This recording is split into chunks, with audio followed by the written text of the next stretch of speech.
Voilà, il est ministre, mais ministre de Dieu. Il aime qu'on l'appelle comme ça, ministre de Dieu, Arsène Bila. Il est donc serviteur de Dieu, mais aussi prophète. Nous allons aller aussi dans ces sens-là, parce que moi j'aime l'appeler prophète, mais il est également pasteur de ces ministères qu'on appelle ministère Christ révélé aux nations. Vous me posez des questions, comment pasteur, prophète, ministre, parce que tout revient au même, bien qu'il y a les petits détails dans l'explicabilité de choses.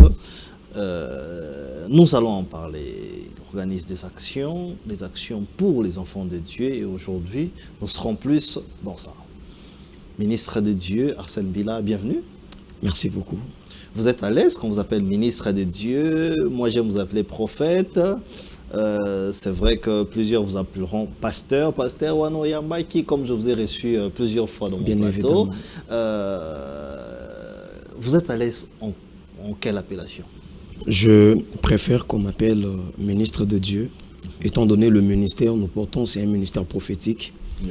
Et que quand on t'appelle prophète, bien évidemment, on ne devient pas prophète, mais on est prophète. Mais pour être établi, être ordonné, c'est en ces moments-là que tu seras appelé et reconnu de tout le monde comme prophète. Okay. Étant donné, je ne suis pas encore ordonné, et je préfère qu'on m'appelle ministre parce que je suis dans le ministère prophétique. Très bien, donc l'ordination dépend, mais c'est pas tout le monde qui est ordonné, hein. C'est un grand débat, on va en parler, puisque vous attendez, c'est quoi les conditions pour être ordonné? Il faut faire la théologie ou il faudrait, c'est quoi les conditions qu'il faut remplir pour être ordonné? En tout cas, je dirais, cela englobe beaucoup de choses. Premièrement, tu dois avoir une église à laquelle tu pries, au pied d'un père spirituel, un pasteur qui te suit. Et ensuite, tu vas passer des étapes qui vont permettre à ce qu'on puisse voir tu as quand même évolué.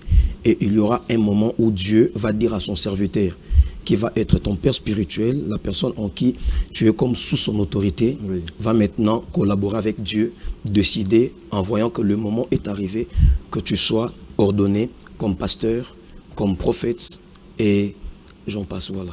Très bien. Alors, ministre de Dieu, vous avez donc un ministère qui s'appelle Christ révélé aux nations. Pourquoi Christ révélé aux nations? C'est une vision que le Seigneur Dieu m'a donnée. Cela date depuis 2020. Le Seigneur Dieu m'avait parlé de ces mouvements prophétiques, ces mouvements évangéliques. Nous sommes appelés à manifester Christ aux nations. Oui. La Bible déclare dans le livre de Actes des Apôtres, chapitre 8, Actes des Apôtres, chapitre 2, le verset 8, la Bible est en train de dire, Christ a dit à ses disciples, ne quittez pas Jérusalem, oui, attendez, jusqu'à ce que l'Esprit de Dieu va venir sur vous. Okay. C'est ainsi que vous allez aller dans toutes les nations, évangéliser, parler de moi. Oui. Et nous sommes de témoins de Christ, nous sommes bien évidemment appelés à témoigner Christ aux nations. C'est ainsi la vision que Dieu nous a donnée de Christ révélé aux nations. Oui. Étant donné que tu es chrétien, tu es appelé à révéler Christ aux nations par tes actes, par ta manière de faire les choses, okay, par des résultats que tu dois produire. Voilà notre vision. Donc tout dépend aussi de tes actions sur terrain. Effectivement. Et vous êtes dans ça, vous évoluez vous avez parlé de l'évangélique et les prophétiques. Pourquoi les deux? Est-ce que vous ne pouvez pas rester que dans l'évangélique ou rester dans les prophétiques? Pourquoi associer les deux? Déjà, je pense que du côté évangélique, le Seigneur Dieu, notre Seigneur Jésus-Christ, appelle tous les chrétiens à évangéliser. Il a donné ses mandats dans le livre de Marc, je crois bien chapitre 16, la Bible déclare « Allez faire toutes les nations mes disciples ». Et aller faire toutes les nations, ses disciples, c'est un commandement qu'il a donné à tout chrétien, c'est une mission qu'il nous a donnée. Oui. Étant donné, je suis chrétien, je suis appelé à être de ces côtés évangéliques. Du côté prophétique, j'ai un ministère prophétique, comme je l'ai dit tout à l'heure. Oui. Dieu m'a appelé comme prophète. Très bien. On dit que les prophètes, ils ont une manière de voir les choses différemment des autres ministères. Ils sont toujours dans l'antipode. C'est un ami évangéliste qui dit les prophètes, ils sont toujours un peu dans l'exagération. Est-ce que c'est ça? Je dirais pas vraiment comme tel, si on doit dire qu'ils sont beaucoup plus dans exagération. Ou incompris. Effectivement, un prophète ne doit pas être compris. Un prophète, c'est quelqu'un qui travaille selon Dieu. Imaginez dans la Bible, dans le livre de Ésaïe, le Seigneur Dieu a exigé, il a demandé à son serviteur de marcher pendant 2 années, étant nu. Les prophètes Ésaïe, c'est lui qui a prophétisé pour Christ. Ok, c'est étant nu. Ouais, qu'il marche en étant nu. Oui. L'Éternel, le Dieu, a demandé à oser d'aller épouser une prostituée. Ok. Une chose pareille dans nos communautés, Mais même là, dans le monde oui, d'aujourd'hui, on cela dirait ne que passera pas. c'est un fou, en Effectivement. fait. Oui. Parce qu'en vrai, un prophète, c'est une prophétie. Un prophète, c'est une prophétie. C'est une Oh, prophétie. mais ça c'est quand même fort. Effectivement. Qu'est-ce que vous voulez dire par là? Un prophète est une prophétie. Parce que dans la manière de faire de Dieu, Oui. le messager incarne lui-même le message. Ok. Le messager, il incarne le message. C'est ça la faisabilité de Dieu. Oui. Ce qui fait que un prophète, pendant que Dieu avait donné ses mandats, il avait dit à son serviteur Osée d'aller épouser, n'est-ce pas, cette prostituée. Il y avait un message qui était lié là derrière. Oui. Et une personne qui ne comprend pas un prophète, il va vite aller dans le jugement. Oui. Alors que Dieu, il sait ce qu'il est en train de viser derrière ce qu'il a posé à son serviteur. Oui. C'est ainsi, les prophètes sont un peu incompris dans le milieu des enfants de Dieu, mais beaucoup plus même de serviteurs de Dieu. Très bien. Il y a plusieurs passages où on va développer, mais il y a quelque part où on dit Dieu ne fait rien sans avoir révélé à ses serviteurs, les prophètes par exemple. Mais on dit aussi que la prophétie a détruit la nation, a détruit l'Église. On en parlera même au niveau national, au niveau familial et au niveau ecclésiastique. Mais on dit que les prophètes ont détruit les familles. Les prophètes sont venus dire telle personne est sorcier, telle personne est sorcier, telle personne... Bref, il y a beaucoup de choses. C'est quoi les rôles d'un prophète dans une église ou une nation? S'il faudrait que je parle du rôle du prophète, un prophète est appelé à transmettre ce que Dieu lui dit. Un prophète, c'est un porte-parole de Dieu. Un porte-parole de Dieu. Voilà. Il Mais prend... Dieu ne divise pas, les prophéties divisent. En fait, le niveau où la prophétie commence à diviser, cela ne revient pas de Dieu, cela revient de celui qui porte la prophétie, c'est lui qui est comme prophète. Ok. Parce que chaque prophétie est appelée à le faire d'une manière sage. Ouais. Je ne peux pas, le Seigneur Dieu ne peut pas, le Seigneur Dieu peut me dire que après cette émission, un incident va arriver à un bien-aimé. Ouais. Tout à l'heure, je ne vais pas aller dire directement, comme Dieu me l'a dit. Il faut filtrer les messages. Effectivement, il faudrait jouer avec beaucoup de sagesse, parce que quand tu travailles avec Dieu, tu dois user de beaucoup de sagesse pour ne pas léser, pour ne pas déranger. C'est ainsi, le genre que Dieu a utilisé, il y a certaines personnes qui ont manqué de la maturité, de la sagesse, de l'intelligence. C'est ainsi qu'ils ont séparé de famille. Mais pourtant, la prophétie que la personne avait était peut-être vraie. Okay. Mais la manière de le donner, la manière de la dispenser, cette prophétie, c'est là à amener aux gens à se diviser. Donc tout compte, en fait. L'intelligence, c'est comme ça qu'il y a d'autres organisations qui disent, peu importe prophète ou quoi, il faut suivre une formation ou la théologie. Effectivement, parce que je pense que nous sommes appelés à diriger plusieurs personnes. Il y a beaucoup de gens, on a plusieurs classes dans nos églises, parmi de personnes, de fidèles, de gens que nous encadrons. Et c'est là nous impose une forme de formation. Parce que tu ne peux pas travailler avec Dieu. Dieu peut t'appeler. Sur quoi Dieu t'a appelé, c'est à toi de travailler là-dessus pour un peu perfectionner le ministère, l'appel ou bien une grâce que Dieu a mis en toi. Okay. C'est ainsi, nous voyons dans deux églises qui sont bien organisées, ils essayent d'encadrer plusieurs personnes. Wow. L'encadrement ne découle pas seulement du fait qu'un pasteur est en train d'enseigner, mais il y a un moment particulier où on est censé de suivre, comme vous l'aviez dit, la théologie, de suivre des formations qui sont liées à votre appel dans le but de un peu perfectionner votre appel. Donc c'est important. Tout à fait. Je vous ai appelé, c'est vrai qu'on va parler de l'action. de la manifestation, des manifestations que vous organisez dans votre ministère. Ouais. Mais je vous ai spécialement appelé parce que quand on a parlé de prophètes et autre chose, on voit que les prophètes bougent les choses. Les prophètes, quand ils disent des choses, ça bouge. Il y en a plusieurs, hein, les prophètes de Nilessi qui sera peut-être les bienvenus. Il y en a plusieurs. Est-ce qu'une nation a nécessairement besoin d'avoir un prophète pour dire des choses à venir par rapport à la nation, au niveau politique, au niveau national? Oui, je dirais oui. Concernant cette question, je dirais oui. Parce que, étant donné nous sommes un peuple de Dieu, nous dépendons d'un Dieu, on est censé de marcher selon ses dieux. Et la bouche de Dieu, ce sont ses prophètes. Je répète, étant donné, nous sommes un peuple de Dieu, nous sommes censés de se diriger selon Dieu. Dieu parle, mais il parle à travers ses serviteurs, les prophètes. C'est ça l'utilité d'un prophète. Une nation est censée d'avoir un prophète, de consulter un prophète. Nous l'avions vu dans la Bible à l'époque de Élie, à l'époque de Élisée, je crois bien c'est même dans le livre de Élisée, dans le livre de Rois, chapitre 3, à partir du verset, en commençant à partir du verset 7 jusqu'au verset 27, la Bible est en train de parler d'une situation. La Bible dit qu'Israël, à cette époque, était dans un moment de crise, dans un moment de guerre. La Bible dit qu'Israël était en train de faire face aux Moabites. La Bible dit pendant que la guerre était tellement forte, le roi a quand même eu le temps de se poser une question pour se dire, mais comment est-ce qu'on peut être malmené? Comment est-ce qu'on peut subir tout ce qu'on est en train de subir? Cependant, nous avons un prophète. Ils sont allés voir le prophète Élisée. Le prophète Élisée a demandé à ce qu'on puisse jouer de la harpe pour lui. L'Esprit de Dieu va venir sur lui. Il va se mettre à prophétiser.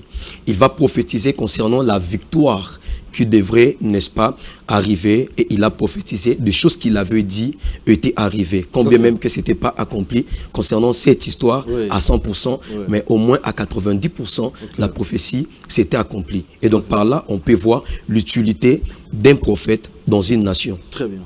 Oh, donc si on comprend bien, la nation en guerre, par exemple, comme nous sommes agressés aujourd'hui, la nation, quand elle a une famine, cette nation-là doit recourir chez les prophètes. Effectivement. Mais ça doit être un vrai prophète. Imaginez que c'est un faux prophète. Il va dire des choses et ça sera compliqué. Et comment... Bon, j'ai plusieurs questions. Parce que nous nous retrouvons dans une nation qui est agressée. Nous nous retrouvons là, il y a des difficultés. Donc, les problèmes, il faut se tourner vers les prophètes. Bien évidemment. Comment savoir qu'il faut se tourner vers les prophètes et que aussi ces prophètes-là sont vrais? J'ai envie de reposer la question, comment déceler un vrai prophète et un faux prophète? En fait, aujourd'hui, nous sommes dans un temps où, déjà depuis la nuit de temps, le diable, il copie Dieu. C'est Dieu qui est le créateur, le diable n'est pas le créateur. Aujourd'hui, on peut voir un homme s'appeler entre guillemets prophète, mais en réalité, il a un esprit de divination. Le diable lui parle, la magie lui parle. C'est ainsi, il peut peut-être se faire passer pour un prophète. Mais pour reconnaître un vrai prophète, la Bible dit, pour reconnaître un vrai prophète, c'est lorsqu'il donne la prophétie, et la prophétie, ça s'accomplit.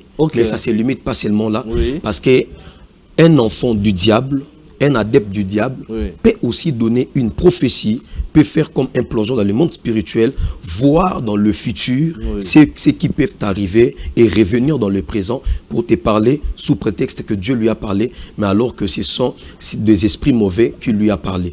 Mais pour faire un plongeon spirituel.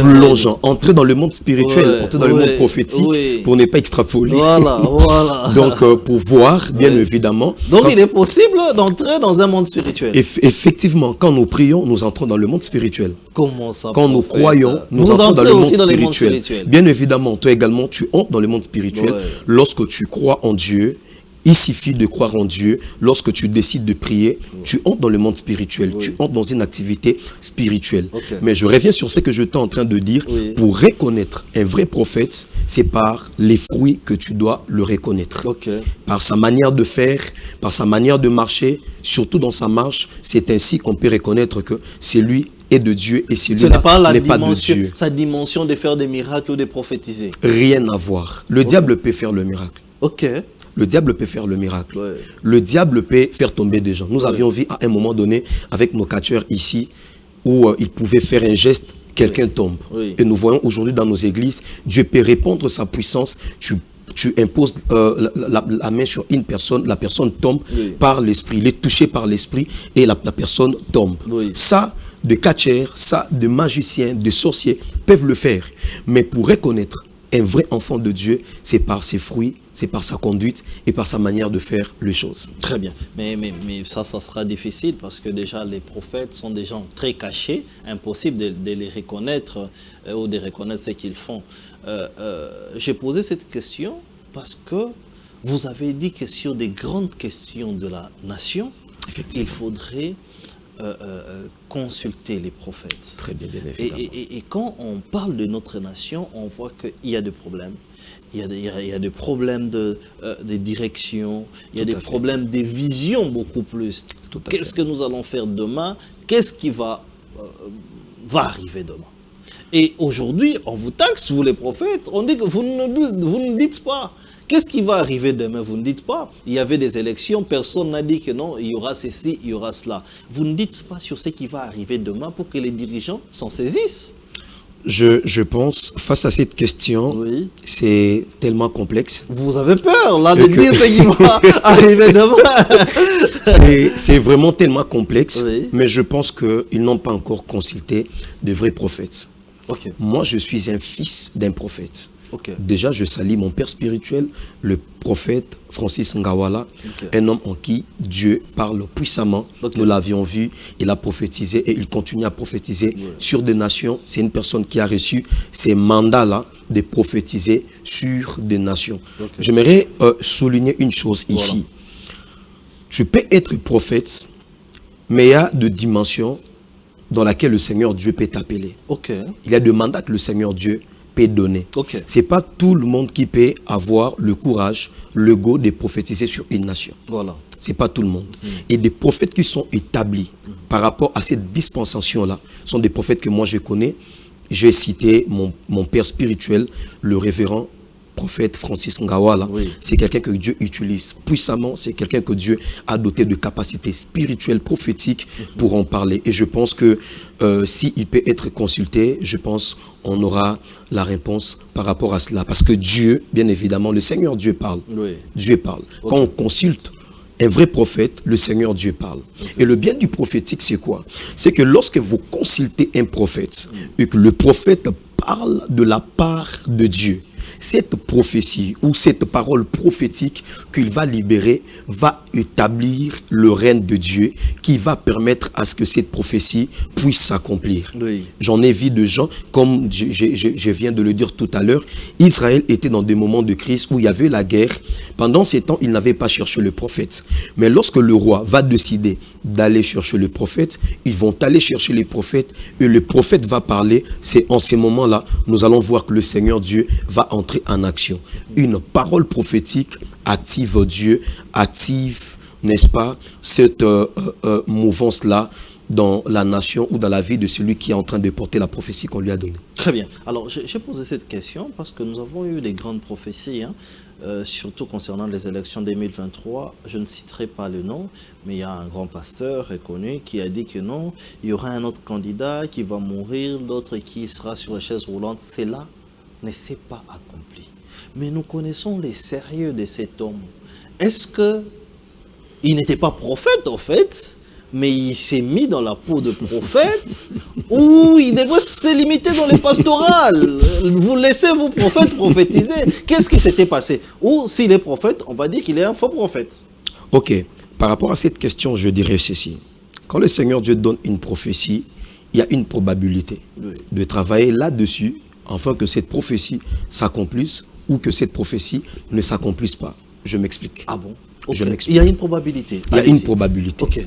Vous saviez, quand le Seigneur Dieu parle d'un homme, comme il a révélé à ces grands hommes de Dieu, que le Seigneur Dieu avait parlé, que vous venez de parler tout à l'heure, oui. Il a donné des prophéties et tant d'autres. Ces prophéties-là étaient en train d'aller dans un sens un peu crucial, dans un sens où ça annonçait la mort et autres. Oui. Et si des personnes sur qui on avait donné des prophéties, oui. Ils avaient décidé d'intercéder, de prier pour que le Seigneur Dieu puisse les épargner. Oh. Ça aussi, c'est une probabilité que les gens ignorent. Donc, les personnes peuvent aussi contacter Dieu, se dire, bon, moi je suis candidat président, peut-être que je finirai sur la chaise roulante. J'ai prié Dieu pour que Dieu enlève ça. Effectivement, Dieu c'est un Dieu miséricordieux. Oui. Et que par ta manière de se conduire et que tu as peut-être mal conduit ta vie, le Seigneur Dieu vient. L'histoire se trouve dans le livre de dans le livre de Ésaïe, chapitre 37. La Bible est en train de parler. La Bible dit, un roi va être malade. C'est le roi Ézéchias. Il va tomber malade. C'est un homme intègre dans sa conduite. La Bible dit, le Seigneur Dieu va envoyer son serviteur, le prophète Ésaïe, d'aller lui annoncer la parole de Dieu. Oui. Le prophète Ésaïe, qui est le prophète majeur, va arriver dans le palais royal pour annoncer les oracles. Il va dire au roi Ézéchias, le Seigneur Dieu m'a dit, par rapport à ta conduite, par rapport à ta manière de faire les choses, le lendemain, tu vas mourir, puisque tu as un peu péché. Et quand le prophète Ésaïe a fini sa prophétie, il est rentré chez lui. Le roi Ézéchias, après avoir entendu ce que Dieu a libéré sur sa vie, la Bible dit, le roi Ézéchias, il va décider d'aller en prière. Okay. Il va se mettre à prier et quand il va prier, il va rappeler à Dieu ses actions. Il va rappeler à Dieu sa conduite, ce qu'il était en train de faire quand le pauvre manquait, quand des gens avaient besoin de l'argent à manger et d'autres, il donnait.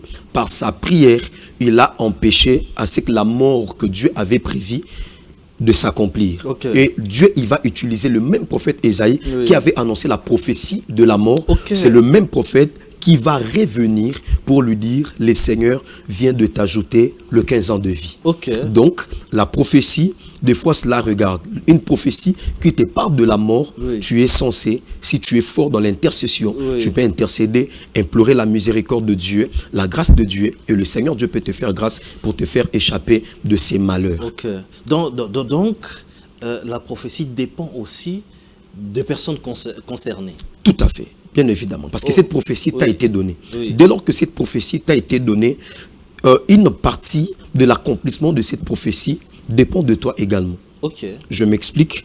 Dans l'histoire que j'étais en train de parler tout à l'heure de prophète Élisée pendant le moment de crise. Voilà. Je suis dans le livre de 2 Rois chapitre 3 à partir du 1er verset jusqu'au 27e verset. La Bible est en train de dire que les Moabites étaient en train de combattre les enfants d'Israël. Et la Bible dit que Élisée est venu, il a parlé de la part de Dieu. Il leur a dit telle chose va arriver. Le Seigneur Dieu va humilier votre adversaire. La Bible dit les enfants d'Israël, ils vont se mettre en guerre. Ils vont aller combattre les enfants d'Israël. Le roi de Moab, il a vu que les enfants d'Israël avaient le dessus sur lui. Ils étaient en train de gagner la bataille. Qu'est-ce qui va se passer? La Bible dit que le roi de Moab va prendre le fils qui devrait lui remplacer sur son trône, il va l'amener au sommet d'une montagne et il va le crucifier. Il va le couper la tête. Quand il va couper la tête de son fils, la Bible dit la terreur, la peur s'est emparée des enfants d'Israël. Là où la prophétie devrait normalement s'accomplir, parce que la prophétie était à 90% de s'accomplir, mais la Bible dit que cette prophétie, la Bible nous montre que cette prophétie a été annulée. Donc bien évidemment, par la faisabilité de la personne, on peut également annuler une prophétie que Dieu a donnée. Mais par rapport à cela, j'aimerais ouvrir une parenthèse pour dire il y a deux types de prophéties. Allez-y. Il y a la prophétie souveraine et il y a la prophétie non souveraine. Oh, mais ça c'est fort, ça c'est encore, c'est encore quelque chose que nous devons connaître. C'est quoi ce que vous appelez une prophétie souveraine et celle qui n'est pas souveraine? Est-ce qu'on peut comprendre tout cela? Je dirais ceci. Quand on parle de la prophétie souveraine, ce sont des prophéties que nous connaissons. Satan, malgré ce qu'il est, peu importe de prière qu'il peut faire, il ne va jamais se convertir. Ça, c'est une prophétie souveraine. Ça, c'est une prophétie souveraine. La Bible parle du retour de Jésus-Christ. Ça, c'est une prophétie souveraine. Que tu intercèdes ou que tu n'intercèdes pas, cette prophétie finira par s'accomplir. Donc ça ne dépend pas de prière. Ça ne dépend ni de pas de personnes, prière. oui. Mais il y a une autre prophétie, il y a un autre type de prophétie, Oui. c'est que j'appelle la prophétie non souveraine. Oui. C'est dans le livre de Habakkuk, chapitre 2, quand vous êtes du premier verset jusqu'au 4e verset. La Bible est en train d'expliquer, Habakkuk dit, j'étais à mon poste, j'entendais que le Seigneur Dieu me parle, je paralyse, Okay. pardon, je paraphrase, Oui. il dit, j'attendais à ce que le Seigneur Dieu puisse me parler. J'étais dans mon poste. J'étais dans mon poste. Le Seigneur Dieu m'a dit, écris la prophétie, cette prophétie va s'accomplir. Écris-les dans un temps fixé, cette prophétie s'accomplira. Oui. Mais si elle tarde, Oui. attends-la, cela finira par s'accomplir. On est passé à une fixation d'une prophétie Oui. et il y a eu un retardement de la prophétie. Donc c'est Dieu qui dit que cette prophétie peut se retarder. En fait, Dieu vient de marquer une forme de démarcation par rapport à la prophétie. Ok. Il y a des prophéties souveraines et il y a des prophéties non souveraines.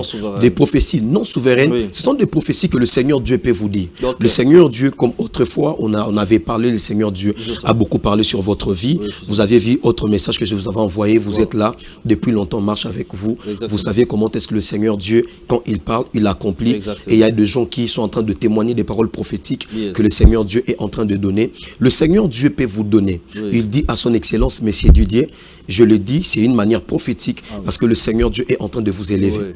Alors le Seigneur Dieu va venir, il vous dit que Messieurs Didier, le Seigneur Dieu va vous bénir. Oui. Cette parole a été libérée. Mais une partie de la gestion de cette parole Oui. dépend de votre conduite, Ok. dépend Ok. de votre manière de faire. Ok. Parce que dans votre famille, on peut aussi avoir de loi. Vous pouvez avoir de loi Oui. ou vous pouvez avoir des paroles qui ont été libérées sur votre famille. Ok. Mais bizarrement, tu reçois une parole qui est en train d'aller dans un sens contraire par rapport à ce qui a été dit sur votre famille. Contraire par rapport aux lois établies. Par rapport aux lois Oui. établies, bien Ok. évidemment. Que le Ok. Seigneur Dieu bénisse. Ok. Par rapport aux lois établies, Oui. n'est-ce pas? Et quand tu reçois ces paroles prophétiques, il faudrait que tu essayes de prier là-dessus afin que l'assurance de l'accomplissement de cette parole prophétique puisse arriver. Ok. La Bible parle de prophète Jérémie. Oui. La Bible dit quand Israël était allé en déportation, Oui. la Bible dit que le prophète Jérémie avait prophétisé. Il avait dit après 70 ans, les enfants d'Israël vont être libérés, ils vont sortir de la déportation. Oui. Mais la Bible dit, le prophète Daniel, dans le livre de Daniel, chapitre 10, Oui. il dit, il a essayé de regarder dans le livre des promesses. Oui. Il a vu bien évidemment que le temps dans lequel ils étaient, c'était le temps de l'ère de délivrance, mais ils étaient toujours en déportation. Voilà. Ça veut dire que cette prophétie commençait à passer à côté, Ok. commençait à être Donc la modifiée. prophétie commençait à se retarder. Effectivement, Oui. la prophétie commençait à se retarder. Voilà. Et Daniel a fait recours à la prière. Il va faire une prière de 21 jours. Oui. Et par cette prière, sa nation a été libérée. Très Quoi bien. dire encore de Abraham et Dieu? Dieu, dans Genèse 15, Dieu a dit à Abraham, ta postérité ira en captivité. Oui. Après 400 ans, ils vont sortir de là. Les enfants d'Israël vont arriver en Égypte. Oui. Ils vont passer 430 ans. Je me pose la question, comme vous également, vous allez vous poser la Oui. même question.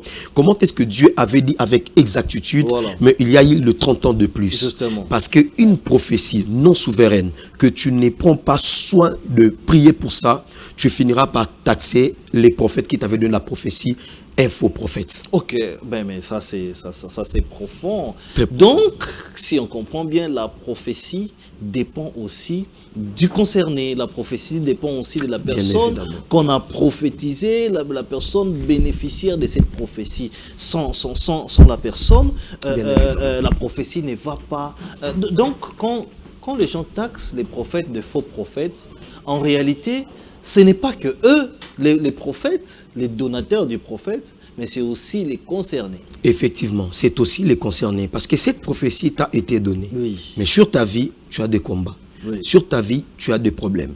Et la chose à faire, c'est de prier, c'est de veiller à ce que cette prophétie puisse également s'accomplir par de prières, par des actes comme offrande, Oui. par de jeûnes et prières, Ouais. même par ta manière de craindre Dieu. Parce Ok. que Dieu ne peut pas accomplir une prophétie dans la vie de celui qui ne marche pas dignement comme un enfant de Dieu. Exactement. Voilà. Donc, tout dépend aussi du concerné. Hein. Il ne suffit pas qu'on vous donne des prophéties, parce qu'après cette émission, les gens vont appeler à prophète. Il faut prophétiser pour moi, oui. Mais est-ce que tu es prêt à suivre aussi les directives? On parlait au niveau de la nation. Vous avez parlé de beaucoup de choses. Vous avez parlé des prophètes majeurs. Ça veut dire quoi? Est-ce qu'il y a des prophètes majeurs? Comme vous avez parlé d'Ésaïe, par Ésaïe, exemple. bien Est-ce évidemment. qu'il y a des sortes de prophètes? Est-ce qu'il y a plusieurs sortes de prophètes? Oui, oui, il y a plusieurs sortes de prophètes. Comme je l'ai dit, il y a des prophètes mineurs, il y a des prophètes majeurs, il y a de grands prophètes. Même dans la Bible, quand vous regardez de livres prophétiques, des prophètes comme, je dirais des prophètes, il y en a plein, il y a des prophètes, il y a plusieurs prophètes. Oui. Et la Bible est en train de marquer beaucoup plus des prophètes comme des prophètes Élie. Oui. Lui, c'est un prophète majeur. Des prophètes comme, je dirais, le prophète Ésaïe, c'est un prophète vraiment majeur. Et il parle de Jésus, il parle de plusieurs choses qui sont arrivées dans le temps, dans tous ces temps qui sont en train de s'accomplir. Et donc, bien évidemment, il y a deux classes de prophètes. Voilà. Ok. Et aujourd'hui au Congo, nous avons aussi des prophètes majeurs et mineurs.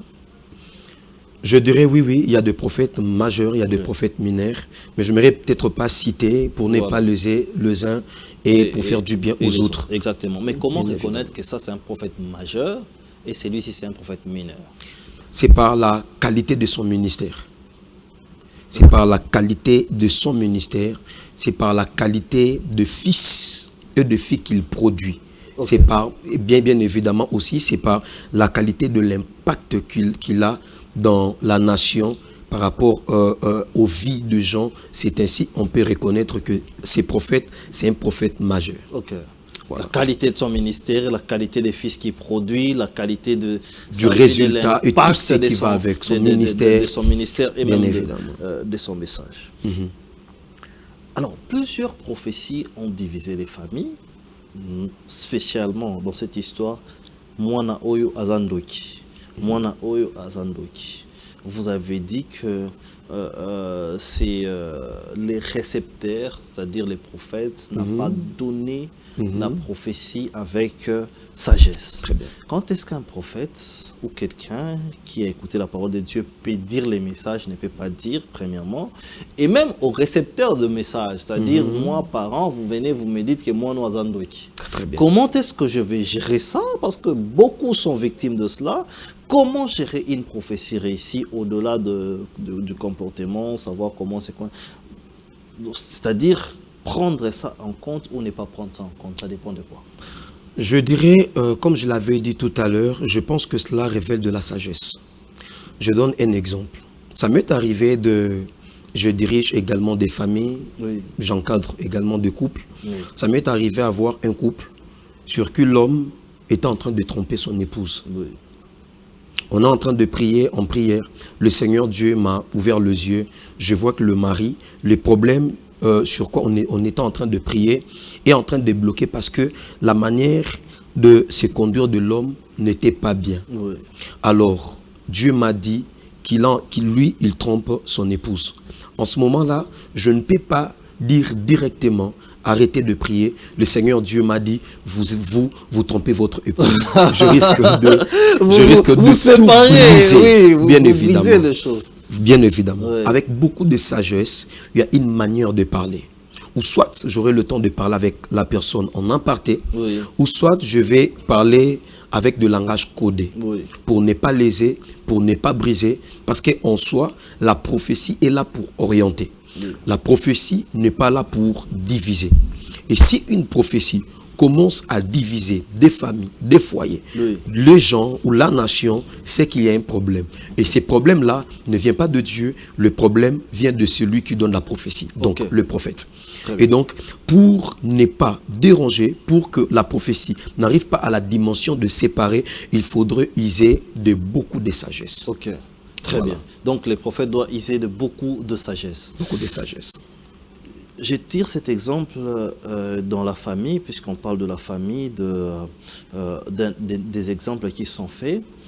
Il y a une dame qui a témoigné, ils vivent en Europe, ils disent qu'ils ont reçu un prophète. Et ce prophète-là a commencé par d'abord détruire la confiance que la femme avait vis-à-vis de son mari, en disant que ton mari a la misala mabé. Et puis maintenant, la femme étant belle, le prophète s'est dit, bon, écoute, ok, je vais te laver avec les vins, les histoires, les actes. Wow. Alors, je pose cette question parce que ça va trouver peut-être quelqu'un par rapport aux actes ou aux directives ou de choses que les prophètes ont dit aux fidèles de faire. Il y en a plusieurs. Il faut te laver avec l'eau salée, il faut savoir que l'eau de la mer est puissante, il faut savoir toutes ces choses-là. Très bien. Par rapport à cette confusion de choses qu'il y a, comment connaître que ces directives sont fausses et celles-ci sont vraies?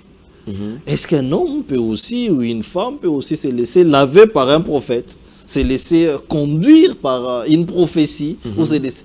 Tout ça, comment savoir et orienter ces choses beaucoup plus dans les milliers séquiliers de la famille?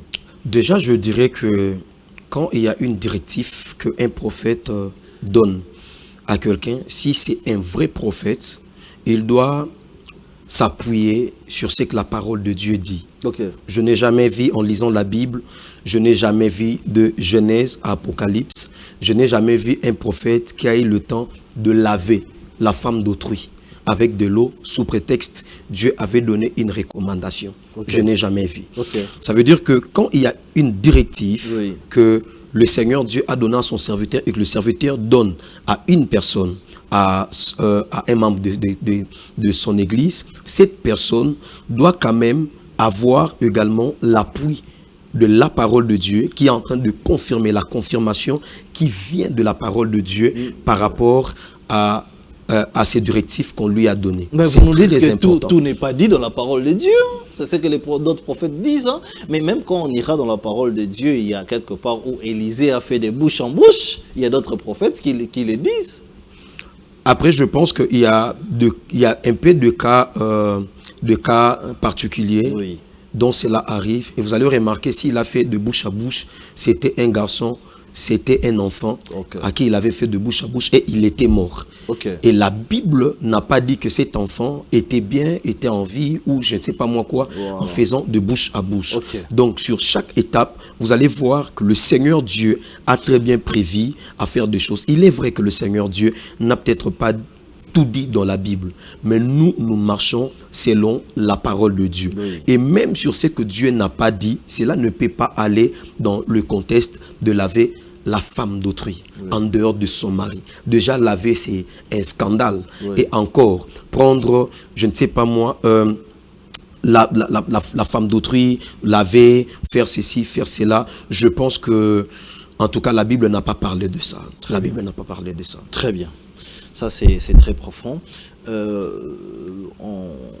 le dernier point, et puis on va parler du ministère. La prophétie au niveau de sa propre vie.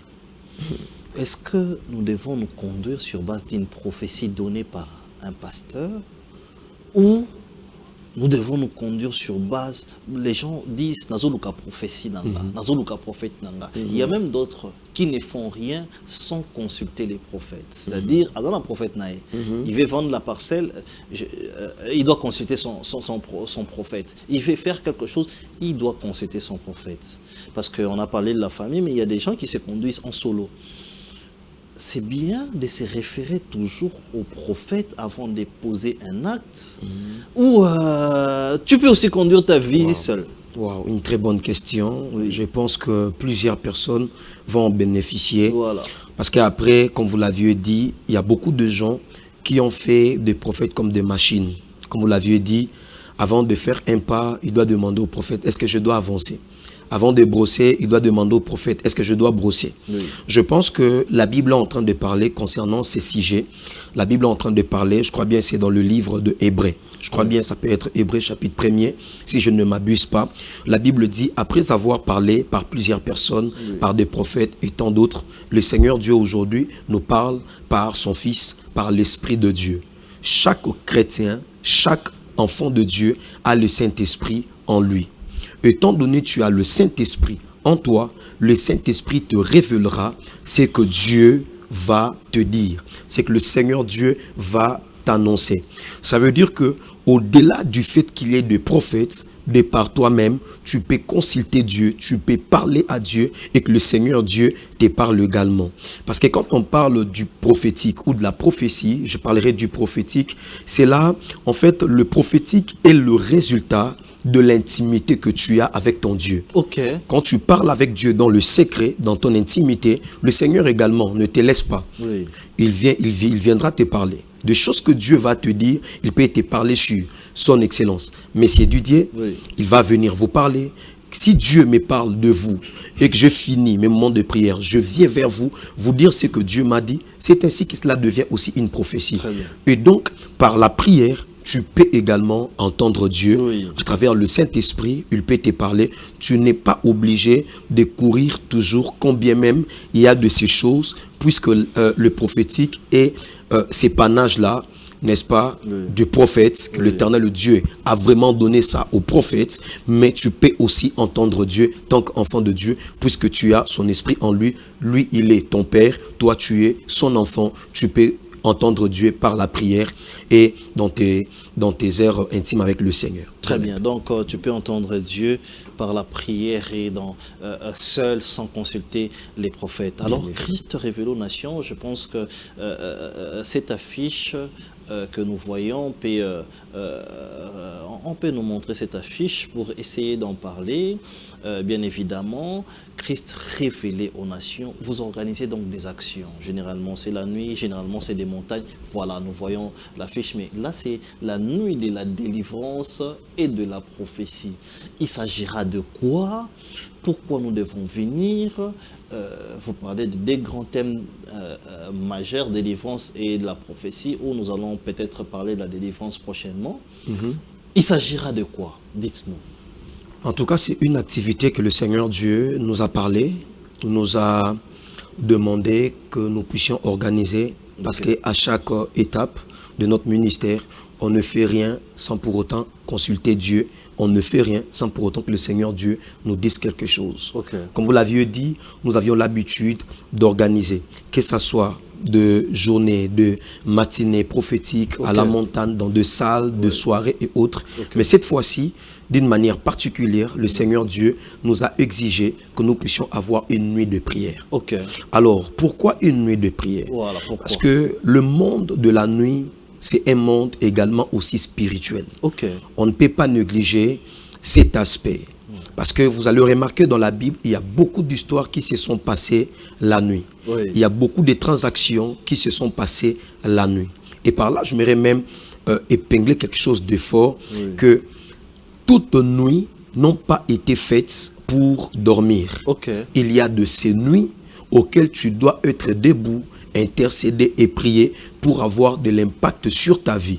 Toutes nuits ne sont pas faites pour dormir. Toutes nuits n'ont pas été faites pour dormir. Je répète cela. Pourquoi? Parce que quand vous regardez l'histoire de Jacob, la Bible dit que Jacob, après avoir été chez son oncle Laban, la Bible dit cet homme, il va faire passer sa femme, il va faire passer ses femmes, ses enfants, ses serviteurs et autres. Il va rester seul dans un endroit qu'on appelle El Bethel. Et dans cet endroit, il va avoir le temps de prier Dieu. La Bible dit pendant toute une nuit, il a lutté avec l'ange de l'Éternel. Et c'était durant cette nuit-là que le Seigneur Dieu lui a accordé la délivrance. Il a changé son nom de Jacob en Israël. Et donc, chaque nuit ou toute nuit n'ont pas été faites pour dormir. Il y a de ces nuits où tu dois être debout en train de prier pour obtenir le résultat, pour saisir sa délivrance. C'est ainsi, on parlera aussi de Léa. La Bible parlant de Rachel et de Léa, je suis toujours dans l'histoire de Jacob.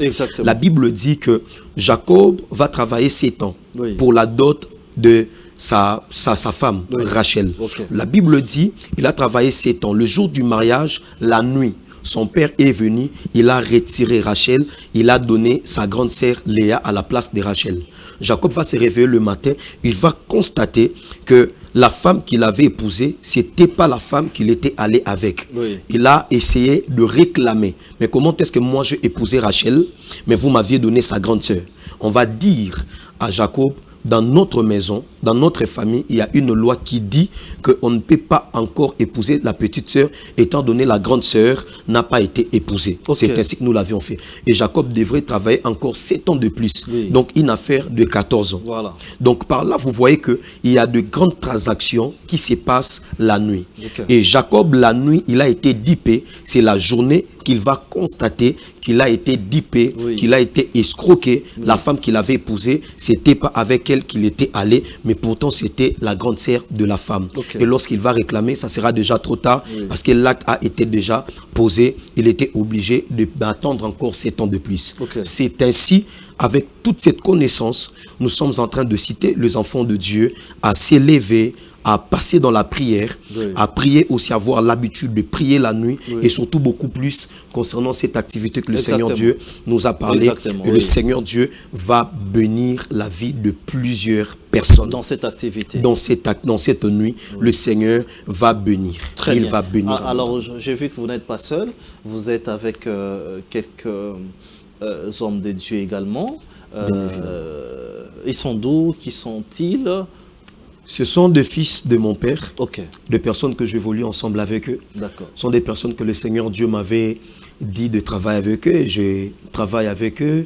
On a le ministre Isaac Mawa, on a un homme de Dieu, le prophète Christian Liata, oui. Il est le fils de mon père également. On a le prophète Josué Kinyongo, c'est un homme de Dieu puissant aussi. Okay. On va travailler avec lui. C'est un prophète authentique de Dieu, okay. De personnes en qui le Seigneur Dieu m'a mis à cœur de travailler avec eux afin d'impacter, de faire entrer plusieurs personnes dans leur destinée, de changer de vie durant cette nuit-là. Très bien. Et là, je vois Élisée.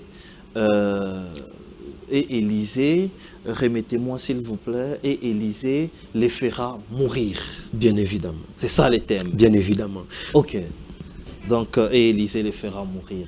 Ça veut dire quoi? On est en Déjà, c'est le prophète Élie. C'est le prophète Élie, alors qu'il devrait, comment je peux dire, le Seigneur Dieu va lui demander à passer le relais à d'autres personnes, oui. À consacrer d'autres personnes, parce qu'avec tout ce qu'il était en train de vivre, il va quand même décider de passer à autre chose concernant son ministère. Et le Seigneur Dieu lui a dit, avant que tu puisses passer à autre chose, oui. J'aimerais que tu puisses oindre le prophète Élisée, j'aimerais que tu puisses oindre Élisée, que tu puisses oindre Jéhu et d'autres personnes. Et dans cette histoire, la Bible dit, quand tu vas les oindre, ils seront là pour travailler dans le but d'accomplir la volonté de Dieu. Okay. C'est lui qui va, c'est la personne en qui il va échapper à l'épée de Jéhu, il va mourir à l'épée d'une autre personne que le prophète Élie avait consacrée. Et la Bible dit, c'est lui qui va échapper à l'épée de l'autre prophète, il sera tué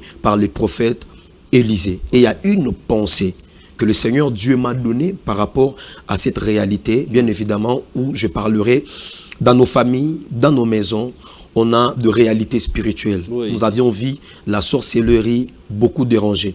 Nous avions vu ceux-là qui sont venus avant nous. Oui. Ils ont été frappés, malmenés. Oui. Ils ont vu leur destinée être un peu mise à côté à cause de la sorcellerie. Oui. Et si d'autres membres de nos familles n'ont pas pu arrêter cette hémorragie, n'ont pas pu arrêter ces cycles de malédiction, ces cycles de célibat, ces cycles de difficultés, oui. Par toi qui es Élisée, tu vas mettre fin à ces cycles. Okay. Comme la Bible dit, Élisée le fera mourir. C'est-à-dire la personne qui est en train de me suivre va être Élisée, okay. De sa famille, qui okay. Va mettre fin à cette difficulté, okay. À ces combats, okay. Et à tout ce qui est en train de déranger, enfin d'inaugurer une nouvelle saison. Okay. Voilà pourquoi je dis, j'aimerais vraiment préciser, oui. Cette nuit, c'est au-delà d'être nuit de prière, oui. Ça va être une nuit d'intronisation. Ah bon? Oui. Intronisation. On va introniser plusieurs personnes dans leur royauté, dans leur destinée, dans leur mariage, dans leur business, en qui le diable est en train de m'énoncer pendant longtemps. Donc, j'aimerais vraiment que les gens puissent répondre à cette invitation à venir avec le membre de leur famille, avec leurs collègues, avec des personnes de leur entourage pour bénéficier de cette onction particulière que le Seigneur a mis sur nous afin de bénir son peuple. Très bien. Et l'adresse sera où? Comment vous contactez? Ça aussi c'est important. Je pense que tout est lié. Il y a plus de détails sur l'affiche. Mais également j'en profiterai pour dire, nous ne sommes pas loin. Nous sommes sur Kitambo Magasin. Dès lors que vous êtes à Kitambo Magasin, là où on prend de bus de boulevard, il y a là, donc derrière la station Total de Kitambo Magasin, il y a une salle de fête qui s'appelle le Cristal. C'est pas un endroit à oublier ou à se perdre. Donc dès lors que vous êtes là, là où on prend le taxi bus de boulevard à Magasin Kitambo, près de la station Total, vous demandez la salle de fête, le Cristal, vous serez déjà là. Très bien. Nous sommes arrivés à la fin. Dernière question. Pourquoi les prophètes sont toujours stylés en un aspect particulier? C'est dû à l'onction prophétique. Ok, merci déjà. Je prends ça comme un compliment, étant donné je suis prophète de ministère. Voilà. Alors, je dirais, vous voyez, quand vous êtes dans la Bible, dans le livre de Exode, chapitre 18, l'Éternel, le Dieu, est en train de recommander à Moïse de dire à Aaron et au fils d'Aaron qui devraient faire l'office de serviteurs de Dieu, des hommes de Dieu, des sacrificateurs, de bien s'habiller. Il a précisé des habits qu'ils devraient mettre. Ça devrait être des habits de valeur, parce que j'avais dit au début de l'émission que dans la manière de faire de Dieu, même un messager incarne lui-même le message. Ce qui fait que je parle d'un Dieu qui est excellent. Bien évidemment, je dois être excellent. Très bien. Un Dieu excellent, avec ses enfants excellents. Nous pensons que nous devons être excellents. Il faut être excellent dans ce que nous faisons. Vraie version, c'est par donc cette note que nous vous prenons congé. Un mot de la fin, homme de Dieu. Oui, bien évidemment. Alors, l'activité va commencer. Si les gens regardent très bien, ils vont voir sur l'affiche, on a précisé que la nuit va commencer de 23h jusqu'à 5h. Mais la porte de la salle va être déjà ouverte à partir de 20h30. Donc les gens qui peuvent venir de partout, vous pouvez déjà venir à l'air pour des raisons sécuritaires. Vous pouvez venir déjà à 20h, vous pouvez entrer. La salle sera déjà libre, la porte sera déjà ouverte. Et j'aimerais préciser sur une chose, ramenez vos nattes. Parce que nous allons avoir un puissant moment de prière et ça, ces moments-là ne demandera pas que nous puissions être sur deux chaises, mais on va être sur deux nattes. Que les gens amènent leurs nattes, qu'ils viennent, nous allons prier. Il y a des directives que nous allons donner. On va prophétiser sur chacune des personnes parce que nous jugeons bon et nous sommes en train de comprendre avec le temps que le Seigneur Dieu est en train, la manière dont le Seigneur Dieu est en train de nous amener. Nous n'arrêtons pas de voir l'impact de la parole prophétique, de la prophétie dans la vie de gens. Parce que la prophétie est en train d'impacter, de fixer les gens dans leur destinée, de faire entrer, d'activer des saisons de gloire. Et une prophétie a la capacité d'influencer la vie d'une personne, de finir de difficultés d'une personne à cause d'une seule prophétie. Voilà, merci. Très bien. Ramenons nos notes pour cette activité. Nous sommes arrivés à la fin de notre émission. Nous allons donc nous retrouver dans le prochain numéro. Dans notre-temps, restez branchés sur nos antennes. Bonsoir chez vous. Merci, prophète, d'être venu. Merci. Merci à vous d'être nombreux à nous suivre. Bonsoir chez vous.